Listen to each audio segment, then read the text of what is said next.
What's up, noobs? If I may, I'd like to pick up where I left off in my Pikmin video and spend a bit more time talking about video games and specifically works created by way of video games. I know that some in my audience might be too young to remember this, but there was a time on YouTube when creators made big names for themselves making films and comedy sketches and such by using little more than in-engine game footage and voiceover. This was called machinima, and I say was because the art form as it exists today is pretty much dead. And indeed, it was art. Way back when, machinima, in addition to ROM hacking, was the primary form of gaming content being made not only on YouTube, but on video file sharing platforms as a whole, of which there used to be a whole lot more. However, as time went on, appetites evolved and audiences began to hunger for a more authentic gaming experience. As such, from machinima emerged the Let's Play genre, which, as we have seen in recent years, has itself largely evolved into the wonderful world of streaming.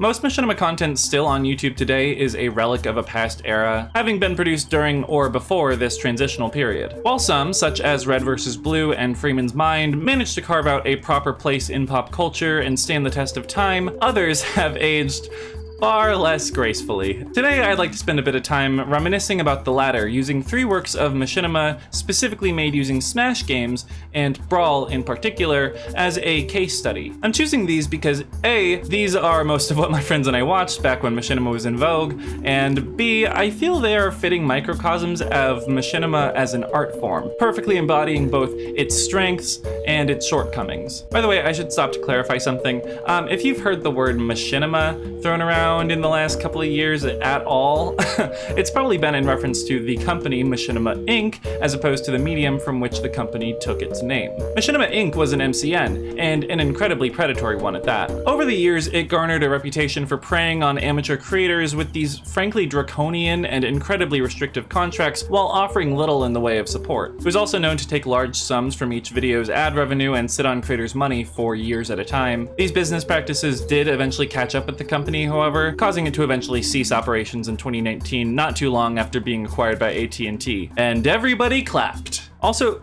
before we begin, I just have to address something. Do I sound like Adam Scott?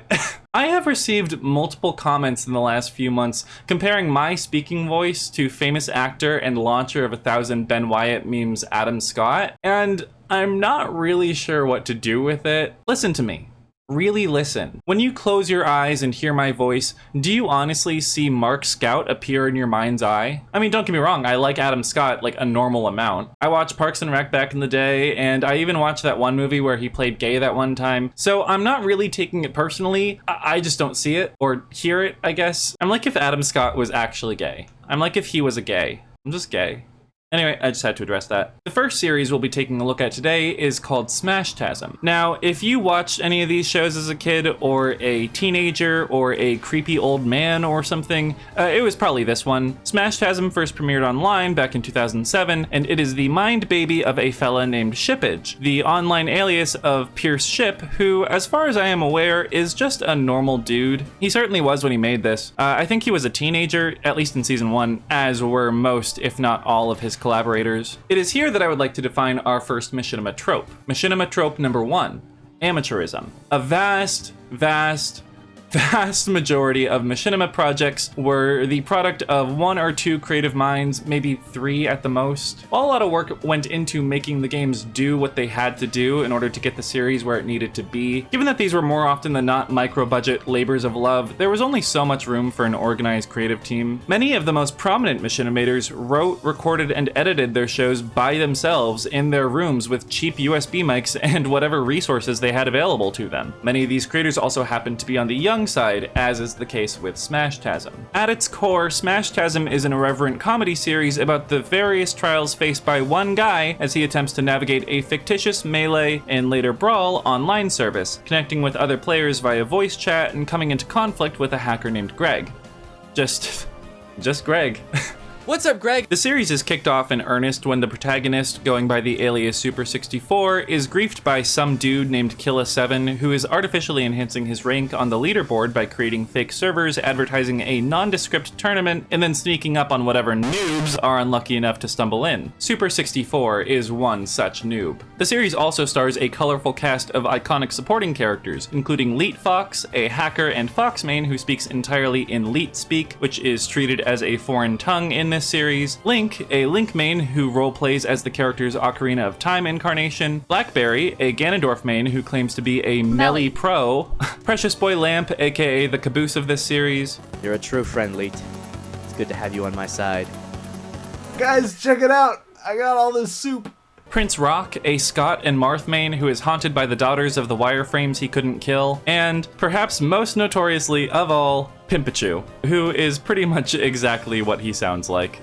This here's my personal waterfall. I don't really know what it's for, but it's really pimpin'.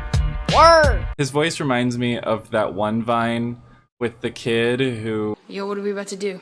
Yo, drink this vodka down the hatch, come on. The series follows Super 64 as he works to track down and get his revenge on Killa7, coming into contact with each of these cats along the way. It honestly gives Wizard of Oz a little bit, with all of the mini-adventures unfolding throughout the course of the main adventure. While traveling with Leet Fox, 64 gets caught up in the foreign-tongued hacker's conflict with Greg, and eventually saves the day and gets his revenge, all in one big climactic battle that was the coolest thing I'd ever seen when I was 7 years old. I swear I've said that before. I think I said it in the EMH video. Ooh. I shouldn't be reusing these lines, but like I like that one, so I'm just gonna leave it in. The show starts off pretty slow, just kind of cute, if not bland and unremarkable. The voice acting is about what you'd expect from a show of this era, especially given the age of most of the parties involved. Don't take this too offensively, but you suck! Ah! I take that very offensively. I told you not to! Only Lamp and Leet Fox really hold their own in any remarkable way, although the rest of the cast does seem to settle into their roles as the show goes on. The writing in the first 2 episodes isn't really anything special either, what with its pre-PewDiePie era banality. From episode 3 on, the show does, however, start to form its own identity, leaning in harder to a style of comedy that embraces its more absurd elements. It is occasionally repetitive, however. There's a lot of, wait, what did you just do? What, that thing I just did? Yeah, why did you do it? Don't worry about it, kitten. There is, however, plenty to like about Smashtasm. Some of the gags are legitimately funny, and even if a lot of this stuff doesn't appeal to me now, I can totally understand why I was into it when I was a kid. There's also something so charming about this style of amateur content creation. I already waxed on and on for far too long about this in my EMH video, so I'll just keep this brief, but these videos do really feel like a time capsule from a simpler era of YouTube, before Jimmy Kimmel. Wait, ellipses. So, ellipses. Busy Phillips is not a Dixie chick? Look at me, I'm Julia Louis-Dreyfus. I was on Seinfeld, the show about white people in New York eating pickles and man. You bitch. However, while it's clear that the show has potential, there are some things holding it back. One, it's just kind of slow. The pacing in the second half of the season really drags, a fact not helped by the show's insistence on introducing a new character each episode. Web series of all kind usually make use of the micro-episode format, and Smashtasm is no exception, so once the 7th supporting cast member is introduced in that many episodes, the frame starts to feel a bit crowded. The other big issue here is the voice acting. Now, I don't want to be a dick about this, because these were kids working with very limited resources. All I'll say on this front is that apparently Ship outsourced most of the voice acting work to people he knew online. He clarified in the comments that the reason he did this is because he felt a bit sheepish giving direction to his real-life friends, so he was forced to work with whatever quality audio and performance he was able to direct from a distance, which varied from passable to, and I mean this as kindly and as supportively as I possibly can, kinda cringe. Now, I would like to reiterate that this is an amateur production put together by young people from over 16 years ago. These are not fixable problems by any means. I'm only talking about them now to demonstrate one of the pitfalls of this whole genre, which is that while the amateur nature of the medium lends itself well to a lot of young hobbyists looking to explore their creative interests by way of their favorite video games, it also means the quality of the work produced is likely going to be a bit lesser than something you'd see out of a more professional production, even one working working within the same medium. And this is not a bad thing, it's simply a thing. Unless you were Rooster Teeth or Ross Scott, you probably weren't going to come into your passion project with a full understanding of voice acting, audio and video editing, or even basic script writing. So the fact that Smashtasm is as solid as it is a testament to Ship's talent as a machinimator. It's easy to see the potential here. With a bit of TLC, the show had a lot of room for growth and expansion going into its second season. With the release of Brawl came a host of new assets for Ship & Co. to sink their teeth into. For his part, he seems to have taken to heart the reception to season 1, which across the board was mostly what I said, if not just more hyperbolic, cause, you know, YouTube. From the first episode, there's a noticeable improvement in the audio department, and the voice acting is also by and large solid. How did you all I brought them here. All have helped you on your quest, and all will help you finish it. Aye, lassie. We're here for you, and we'll get the job done for you. Straight up, dog. Hey guys, I'm a distraction. I am distracting you. What the? Whoa, check out that guy. I'm completely distracted. Oh, strangely hypnotic. This is like the best show ever. A repulsive display that fills me with disgust, revulsion, and an odd sense of arousal. The writing this season has also seen a big improvement, even if it relies a bit too heavily on gay jokes for my comfort. Mods are powerless against us. Yeah, 'cause we're gay. Exactly. Wait, what? We're not gay. What? Don't we go around and kidnap people? That makes us kidnappers, you idiot. Not gay. Oh, I have a hard time telling the difference. Hey gay guys, I don't care.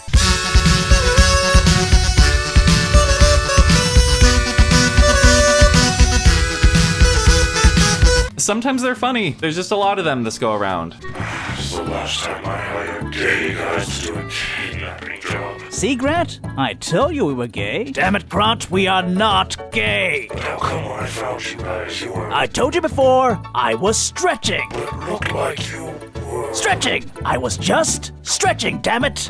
Why did it look like Grant? He was helping me. Helping you stretch? Look, just forget it, okay? Let's just drop it. Right. It was a different time. The cast has also been trimmed, with only Super 64 and fan favorites Leet, Fox, and Lamp returning from the first season. The plot this go around is that after defeating Greg and saving the server from falling into his hands, Super 64 has been promoted to a mod position and most of the hackers have been forced underground. All is well until, oh no! Leet Fox is kidnapped and it's up to 64 to save the day. Oh, nope, they got him too. New cast members this season include Grant and Grant, two ambiguously gay grunts working for the Big Bad who, spoiler alert, is just Greg in disguise. See, he's a wolf main now. Falco main then, wolf main now. Difference. We've also got Princess H, the H is short for hentai, as well as Alan, the Australian Yoshi main who makes this joke. If you'll excuse me, we're gonna jump in a tank full of stingrays. Yeah, if it's any consolation, this is about as tasteless as the jokes get in this series. On the whole, this show is actually pretty tame compared to some of its contemporaries. Well, I have to get back to my whorehouse. Bye, Link. The story is only so important, however. What's really great about this season is just how stupid it is. And believe me when I say that I do mean that with love. I am a sucker for stupid, mind-numbing, dumb humor. It's why I love Scary Movie and White Chicks so much, and I think this season threads the needle between stupid and edgy for edgy's sake well enough to be consistently entertaining, so long as you go in knowing what to expect. There are some bits that are just straight up surreal. Congratulations! You've defeated Super 64! I am Turdy, the magical flying turtle. Your compliance to higher authority has pleased me, and I'm ready to grant you 5 brand new wishes! Wait a minute. That's not a turtle, that's an armadillo! My god, you're right! Of course I'm right. I'm a genius, aren't I? Oh, Rudy, you're such a tool! I won't lie and say this didn't shape my sense of humor at least a little bit. What can I say? I'm a simple guy. Remember how I said the story is only so important? Well, you should really take that to heart, because the show ended on a cliffhanger. And this was not a sudden cancellation a la Woody's Roundup or some equally applicable real-world example, but rather a slow, gradual decline until it only made sense to quietly confirm the show's end and years after the fact. Ship & Co. were getting to the point where there were literal years between new episodes, and it seems like everyone just had more important things going on in their lives that reuniting to finish off an aging web series long after the medium had fallen out of vogue just didn't really seem like a worthwhile venture. I think Ship produced this season while he was in college. He went to Brown, by the way, and as someone who just recently graduated college myself, I can totally see how this project, especially with the amount of manpower needed to finish it, would simply be too much of a time sink to justify itself. It's a shame too, because the show had really reached its final form by the time the team parted ways. The jokes were funny, the characters were well written, the relationships were clear and clean, and the plot was actually gearing up for what would have probably been a really interesting conclusion. Alas, it wasn't meant to be, and Smashtasm will sadly go down as a series that petered out before its time. There was an effort by a group of fans to finish the series themselves, producing the final episode by mimicking Ship's writing and editing style with a whole new crew, including a new team of voice actors whose impressions of the original cast varied wildly in quality. Hey, Super 64! Do you believe that love can bloom on the battlefield? I don't know. Let's find out. Nope, I'm not feeling it. Forget I asked. Huh? You did it, Super 64! We all did it. Together. It's almost kind of hard to believe it's over. Well, it most certainly is over. And you ruined the moment. The writing itself, likewise, failed to capture what worked about the show. Instead, choosing to hone in on the lowest hanging fruit, the original team made sure to only make sparing use of. This episode has more gay jokes than the rest of the series combined, and the climax itself lacks momentum, a problem exacerbated by the show's unseemly 20-minute runtime. Don't get me wrong, I commend these guys for trying. However, I won't lie and say it wasn't a bit of a chore to sit through. I actually would have preferred if the series had stayed completely untouched, if I'm being honest. Ship himself signed off on this episode as the closest thing to an official conclusion we'll ever get, so that at least added a bit of legitimacy to the project. I'm all for community projects and collaboration. I just think that given the absolute quality of the rest of the season, this conclusion really misses the mark by pretty much every metric. Once again, I applaud the effort, even if the execution fell short of its potential in my opinion. Okay, moving on. The next series I want to look at today is Dexter Manning's Not Exactly Royalty, a sequel to a melee machinima called, and I am not joking, Peach's Slutty Adventure. Yeah. For those who don't know, Dexter Manning is an English voice actor, musician, and game developer who has had a presence online since all the way back in the early days of YouTube. He actually started working on PSA when he was only 15 after being kicked out of secondary school for what we can only assume to be proper bad boy behavior. While you may not know the name Dexter Manning, you probably at least heard his voice somewhere.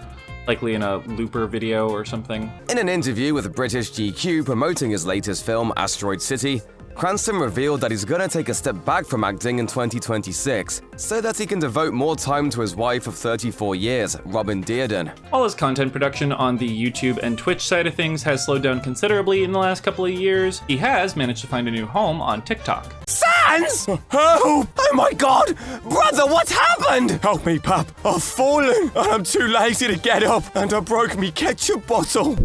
The reason I'm talking so much about Dexter right now is because it's kinda important to know who this guy is and what he's about when discussing PSA and NER. Over the years, he has earned a bit of a reputation for his rather incendiary personality. One need only watch the first 5 minutes of NER to know exactly what I'm talking about. Mommy? Oh, hey, sweetie. Why is Daddy so retarded? Because his mom dropped him on the head 56 times, r***ed him in the asshole with a chocolate pudding, then threw him off a bridge.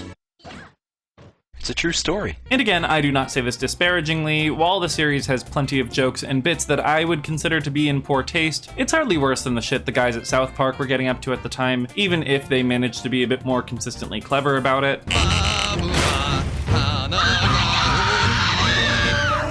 Mayor, Barbara Streisand is— I noticed! Call the National Guard! We'll get you, you bitch.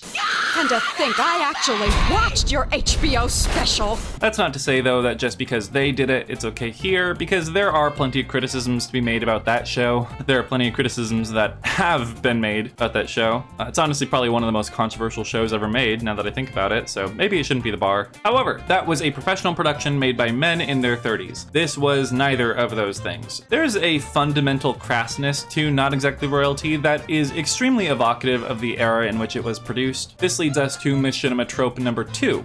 edge. Many of the jokes found in Not Exactly Royalty play hopscotch with the aforementioned line of good taste. With Manning's work, however, the sheer unhingedness of the writing and voice acting does often elevate the work into a sort of absurdism that ultimately acts as the glue that holds the show together. This was the era of South Park and Family Guy, and those shows often worked best when they were fully committed to their most surreal elements. I'm Bob Costas, here with Boston Marathon winner Peter Griffin. Peter, how did you do it? I'll tell you, Bob, I just got in my car and drove it. And when there was a guy in my way, I killed him. Now, y'all, I'm no prude. I love all sorts of humor, from the cute and the clever to the crass and offensive. So long as the joke is good, or at least works within the context of the show, I'm perfectly happy to compartmentalize and repent for my sins later. It's like that meme about that woman who stops being a feminist for 6 minutes to enjoy Misery Business. Sometimes my values just need to be put on hold for a bit while I enjoy something I know I morally shouldn't, and that's fine. It's like junk food for your soul. It's something we all do, and while I think it's great to distance yourself from media or works that make you personally uncomfortable, I also think it's fine to admit when something makes you laugh, even when you know it shouldn't. Everything in moderation, right? All that is to say that I do have a fondness for this series, warts and all, and it's got some warts. To summarize, the show follows Peach and her husband Marth, who got together at the end of Peach's Slutty Adventure. The story revolves around a scientist named Captain Vixen, who is experimenting with cloning technology. The plot itself is pretty nonsensical, a fact that is not helped once the cloning subplot is thrown in. Basically, one time Vixen got stiffed by Mario, so Peach had to stop him from destroying the Mushroom Kingdom with the giant turnip, and they've been arch enemies ever since. In a departure from PSA, Not Exactly Royalty is actually pretty slice of life, chronicling Peach's failed attempts to get a job, as well as Marth's exploits with Link ditching work to go torture a ginger kid he bought on eBay who later turns out to be evil. 3, 2, 1, go! Oh my god, this is awesome. It's like a ragdoll. Oh, I think he's dead. Oh. I'm okay! Just help me, friends!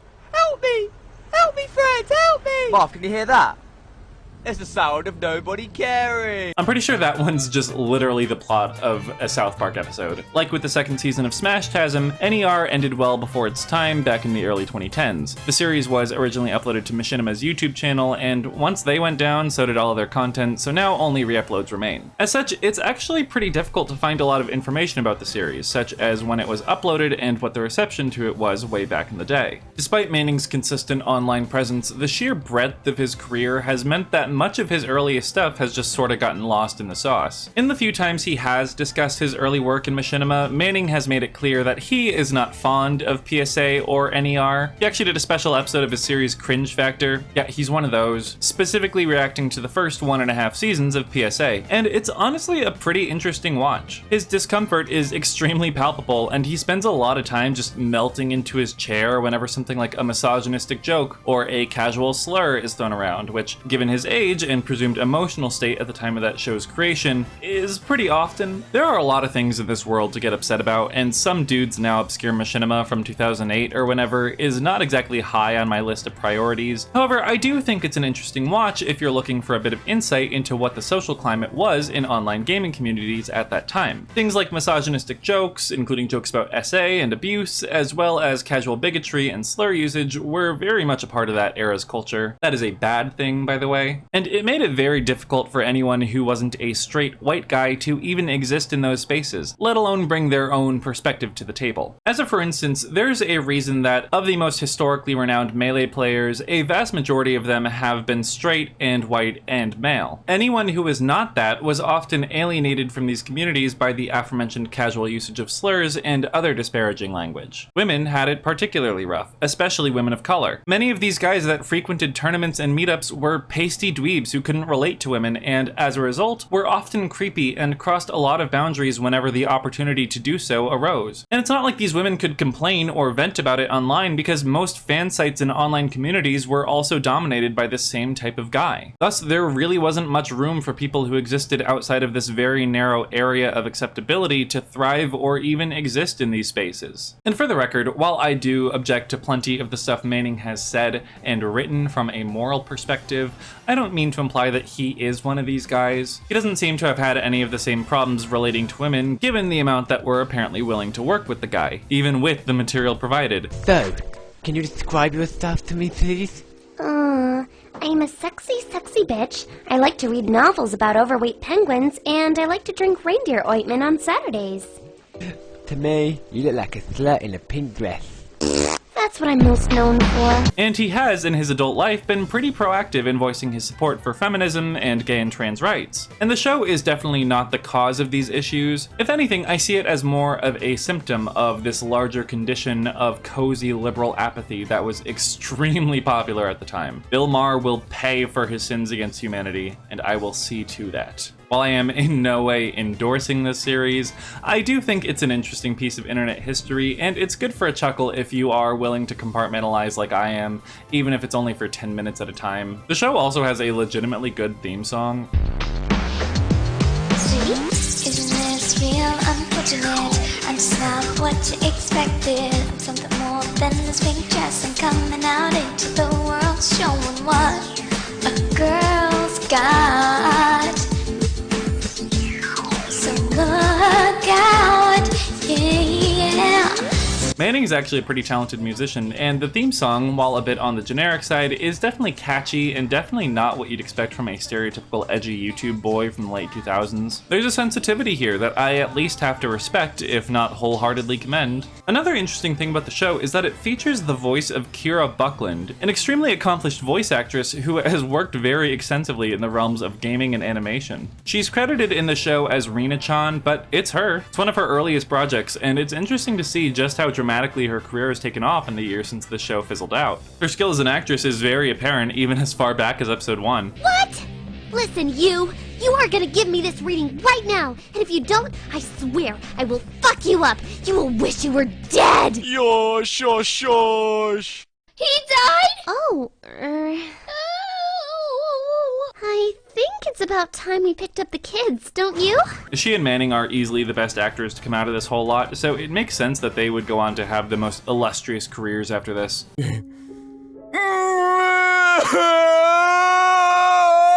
Sans? Is everything alright? I think she, like everyone else, was still a hobbyist while this show was in production, so while I wouldn't consider this to be her big break or anything, her presence here is honestly pretty cool. This show also had a companion series, the events of which would have tied in directly with this show's had the two continued. While I enjoyed NER, I never got into the companion series. It followed Wolf and his ragtag crew of space pirates? I don't remember what they were supposed to be. Like I said, I wasn't a big fan of that one. I think I only watched like maybe 2 episodes of it and got bored. Had NER continued, we would have seen Peach and Wolf team up and take down Vixen once and for all. However, unlike Smashtasm, the series didn't really end on a cliffhanger. It's more like it ended just as the story started to really get going. Maybe Dex ran out of ideas for where to go next. I don't know. Either way, it's dead. It and Smashtasm are both dead. R.I.P. Country Mac. Next! The last series we'll be looking at today is called Smash Fighter, created by and starring Tom Fox. I'm not gonna lie, y'all, this was a rough one for me. The reason for this is twofold. Reason 1, I remembered this series being far and away the best of the lot, and it is not. And I'll get into the why of that in a second, but as for reason 2, it was actually so bad that I got demoralized and thought about cutting my losses and moving on to a new project altogether. The only things keeping me anchored to this one are the aforementioned strike, as well as a little ditty I call the... The first episode actually starts out pretty strong. The premise is solid. 4 friends of no real notoriety get sucked into Brawl during a 4-player match and have to navigate the game while searching for a way to get back to the real world. Incredibly solid. There's a lot you can do with a premise like that. There are also some jokes that work. The lead guy, Tom, apparently didn't know Samus was a woman when he got sucked into the game against his will, so now he has to deal with being sexually harassed wherever he goes. In a better show, a more modern show perhaps, this could have been used to make a point about the way women are objectified in society, using the scenario as a sort of parable. He even seems to thrive at it. All the characters adjust pretty quickly to their new lives in the game, and Tom gets a real kick of beating up on Bowser down under. Unfortunately, all that potential ultimately gets wasted on a 6-episode arc that has little in the way of plot or momentum, making most of the episodes a real drag to sit through. This problem would have at least been mitigated by dialogue that was funny or even interesting, but all in all, everything here is pretty pedestrian. The pit main gets a wish fulfillment storyline with Zelda, and everything else is just meandering nonsense and uncomfortable jokes about Tom's predicament, including a full-blown transphobic slur, until Zelda swoops in and saves the gang from Taboo in the last episode of the season. In Season 2, it's revealed that the reason Zelda herself pulled the guys into the game was to test Taboo's power levels, so when he turned out to be weaker than she suspected, she just let the guys go home. Samus guy stays on the condition that he gets to move into Fox, and the two spend the rest of their time fighting an evil version of Olimar and his minions. Apparently Taboo contained a bug developed by Jack Thompson, the lawyer guy from the 2000s that gained national recognition for his anti-video games crusade that ultimately resulted in him being disbarred for lying under oath and abusing litigants. As a plot point, this would actually be kind of compelling if we didn't learn all of this via text box. I know it's probably a bit gauche to pick on a show like this, especially one this old, so I'll try to keep my criticism where it belongs. However, this one really wore me out in a way that the others just didn't. And you know what, I just gotta say this. Whereas Season 1 was just passably boring, if not for its mishandling of certain social issues, Season 2, while a step up production-wise, was also a new low in terms of the show's aforementioned mishandlings. Samus, now free from Tom's control, is turned into a very mean-spirited caricature of a feminist on the hunt for revenge against Tom for the totally ridiculous crime of taking control of her body without her consent for an extended period of time. Like, yeah, it was Zelda who put him there, and the ethics of this are otherwise hand-waved away, but Tom was the one who decided to turn this into a plot point, so now I have to think critically about it. Was it worth it, guys? Was it? Marth, meanwhile, is introduced as evil Olimar's henchman solely to be the butt of a flurry of extremely homophobic jokes aimed specifically at his effeminacy. NER and Smashtasm had plenty of gay jokes themselves, but at least those shows were a bit clever or funny about it. Here though, God was it frustrating. The rest of the show isn't humorous enough or absurd enough to where Fox & Co. can get away with stuff like this, and it turns an otherwise unremarkable show that I was into as a kid into a symbol of a lot of what was wrong with these communities back in the day. Do you want to play too? This joke works. This one joke out of all of the show's gay jokes and casual homophobia actually works. Is it still reductive? Yes, but at least it's snappy enough to earn a laugh or two. As for the rest... Everyone keeps thinking I'm gay, but I'll show them.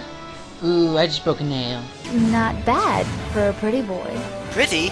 Nah, not me. I'm sure Marth is prettier. Well, yeah, that's true, but he's pretty to the point of being gay. I'm not gay! Whoopsie! And so the name of this machinima has significance. We're gonna be called Smash Fighters. That's kinda gay. Yeah, I know. Okay, girlfriend, you think you're all that, but you're not. I'm not gay. I'm not attracted to guys at all. They're icky. You're really hot though, sister. Like, where'd you get those shoes? They're to die for. Beep. You said it, GW. Then I come back to find out Queer Eye and the 2D Wonder got their asses handed to them by Peach of all people. Beep. Yeah, Game & Watch says that she caught us off guard. Beep. And I'm not going to sit here and hand-wave away the show's strident misogyny and anti-feminism with a pithy, oh, it was a long time ago, I'm sure they've changed, or, oh, it's not that deep, bro, because you're right. It was a long time ago, and with the benefit of hindsight, we can see where this culture of casual sexism and homophobia led. And while it would be wrong to treat this show like the root cause of anything, it would also be wrong to absolve it of any impact it may have had. Like it or not, shows like this did work to enable and validate many of the conservative attitudes behind them. It would be a different story if the show was funny, because then I could at least use the just turn off your morality for 6 minutes excuse. It's unfortunate, then, that it's not, because I can't. I don't want to use this rant as a blanket condemnation of Fox as a person or creative, however, like Manning, he has in the last few years distanced himself from this project, and Season 2 in particular. He actually apparently went live and reacted to the whole series in celebration of its 10th anniversary, only to have to immediately remove the VOD in order to avoid spreading his old work around. God, what I wouldn't give to have watched that stream. Yeah, say hi to the internet. Baby Hennessy, get in frame. Hire him for your acting projects. He's really good at it. And while I'm not a fan of his in any meaningful way, I actually have no strong opinions about the man and otherwise feel extremely neutral about his content. Judging by who he associates with, he seems like a perfectly decent guy. Like, I get it. We all have a past, and I honestly really respect the way guys like he and Manning have managed to own up to theirs without making excuses for it or attempting to justify it in any way. I guess it helps that they didn't sing about it or anything. All aboard the toxic gossip. Anyways, this show, like its peers, did have a following and a legitimate place in the community, so much so that it featured crossovers with other Brawl machinimas and creators. Season 2 brings in a few of these, including the guy who voiced Lamp in Smashtasm as a Kirby main. I'm Matt Vargas. As well as Kira Buckland again, this time lending her voice to Samus, the worst person in the world in the universe of this show. Ship and Dex also both cameo, Ship as Super 64, Ultra 128, and Dex as a DDD on the hunt for some charlatan. Hey, what's up? I'm Future. There he is, lads! After him! Season 2 is basically a retread of Season 1, only instead of Tom's 3 buddies, it's a group of randos from around the world. Instead of a wish fulfillment subplot with the Pit Main and Zelda, we have an onslaught of gay jokes and a bit about Good Burger. Improvement? There was a moment I appreciated, which was in, I believe, either the second or third episode of the first season, when the Toon Link main and the Meta Knight main meet Olimar for the first time, only to discover that, zoinks, he's evil. One of them utters the phrase, "by Falcon's fist," which is just a great line. Season 1 of Smash Fighter has 6 episodes, meanwhile Season 2 only has 5. I'll give you 3 guesses as to why. Yes, that's right. Just like its contemporaries, Smash Fighter was quietly cancelled by its creator years after all parties involved lost interest in the project. This brings me to our final machinima trope. Machinima trope number 3, abandonment. Given the amateur nature of so many of these projects, it wasn't uncommon for machinimas, even the most popular of machinimas, to be completely abandoned well before their time. While this is definitely a case-by-case thing, I feel like a majority of the time, the reason for this boils down to people have lives. No one, save for Rooster Teeth, was really making any money off of these projects, especially after they signed with Machinima Inc., so they just weren't worth the amount of time and energy needed to make something compelling. Compare this with fanfiction. Machinima honestly has a lot in common with fanfic as a medium. Machinima essentially is to film and TV what fanfic is to literature. And by that I mean a derivative work making use of an established medium and property to create something new. This also serves as a good lesson in how much time and effort goes into making something for the screen, because for as much outlining and world building you may do to bring your story to life, at the end of the day, fanfic, and by extension literature, is really just words. With Machinima, meanwhile, you're writing scripts, recording footage and audio, ripping sound effects from the game, and editing all of this mess together with the aim of making something cohesive, often completely by yourself. With all that being said, no wonder most of it is, well, shit. Making something good, especially in a medium like this, is really fucking hard. So with that being said, it's easy to see why so many of these works were simply abandoned over the years. As frustrating as it may be to never get to see a proper conclusion to the saga of Super 64 and Greg, or find out whether Peach ever managed to defeat Captain Vixen once and for all, that lack of closure may have ended up being these series' biggest boons. It's kind of like Firefly, how an incredibly generic sci-fi show was able to amass a cult following that was only bolstered by the narrative of its untimely demise. For better or worse, these shows live on, even if only in the memories of those yearning for their days of their youth.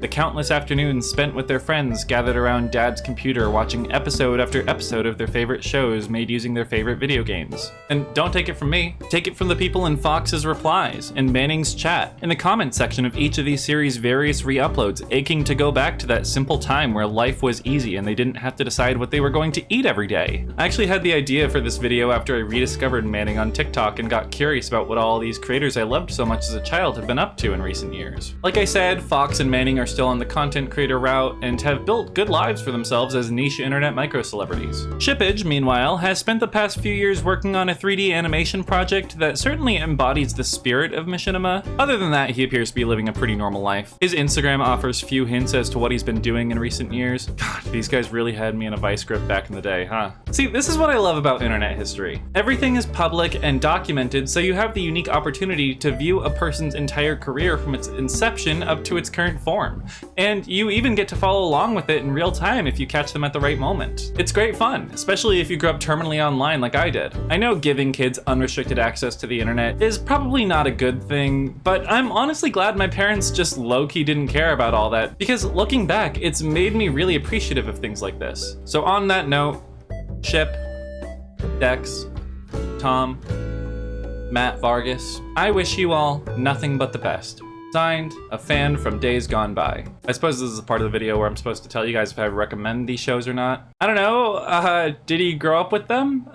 Unless you're an internet history buff like me, I just don't know how much mileage you're gonna get out of these otherwise. I'm not discouraging you to watch them. There are just so many other ways to spend your time. Reading, for example. I'm currently reading The Silmarillion, in part to scrub clean the damage revisiting these shows has done to my psyche. Yeah, I'm a real nerd, come on. If you did grow up with them, it might also behoove you to leave these shows where they belong.